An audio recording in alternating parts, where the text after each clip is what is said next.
বিবি সাইরা সংসার সাইরা বামনে জঙ্গলে তারা জিন্দগি কাটাইতেন। আল্লাহ কি ভয় আখিরাতের কিয়ামতের ময়দান জাহান্নামকে ডরাইছে। আমরা ভিক্ষা চাই আল্লাহ। এই তাফসীর কোরআন মাহফিলে যারা আমরা বসেছি, শুনেছি, সহযোগিতা করেছি, এই মাহফিলকে তুমি কিয়ামতের এই বিপদের কালে আমাদের সকলের জন্য নাজাতের ওসিলা বানায়া দাও। আল্লাহ যা পড়েছি বলেছি ভুল বেয়াদবি করেছি মাফ করে সওয়াবের হাদিয়া কোটি কোটি গুণ বাড়াইয়া হায়াতুন নবী, জিন্দা নবী, নূর নবী, বিপদের কান্ডারি নবী, দুঃখের দরদি নবী, আল্লাহ কামলিওয়ালা নবীজির নুরানি কদম সোনার মদিনায় রওজাতে কবুল করে নাও। আমার নবী রাসূল সাহাবায়ে কেরাম তাবেঈন তাবেঈন আইম্মা মুস্তাহিদিন সালেহিন সিদ্দিকিন জান্নাতুল বাকি জান্নাতুল মুআল্লা এই গ্রামের আশেপাশের গ্রামের কবরস্থানে যারা तमाम দুনিয়ার মাটির নিচে যারা মুসাফির ইমানের হালে শুয়েছেন সকলের কবরে নজরানা কবুল করে নাও। আল্লাহ খাস করে আজকে 34 বছর পর্যন্ত মাহফিলটা সাজাইয়া যারা নাকি অন্ধকার কবরের যাত্রী হয়ে গেছে রে আল্লাহ, নাম ডেকে ডেকে কত মানুষের জন্য দোয়া চেয়েছে।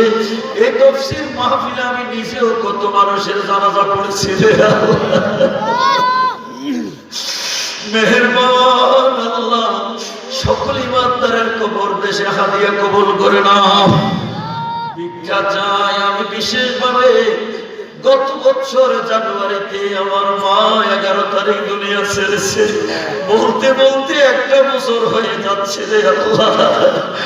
আল্লাহ যদি বাড়ির থেকে বের হইতাম মার কদম ধরে ধরে সালাম করে আসতাম, আর বাইরে বাইরে যদি থাকতাম ফোনে মোবাইলে কথা বলতাম, বাড়িতে যদি যাইতাম ঘুমাইলে মাকে সকালবেলায় খাটের পাশে সোফায় বসে বসে আমার নাস্তার অপেক্ষা করতে দেখতাম। একটা বছর যায় আর মা দেখি না। একটা বছর যায় মার লগে আর মোবাইলে কথা বলতে পারি না। একটা বছর যায় মার কদম ধরে সালাম দিতে পারি না। আমার মতো কোন দুঃখী জানি আজকে হাত তুলে চোখের পানি ছাড়া কাঁদতেছে না।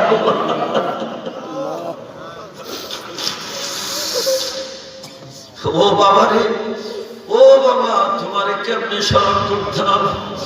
আমার বাবা দেশ বিদেশ চাকরি করেছে, জীবন ছবনটা ফানা করে পিঠটা ফুরাইয়া ফুরাইয়া কত কষ্ট করে আল্লাহ তাকে আপনার মুখে দিয়েছে। 10 সিটের গাড়ি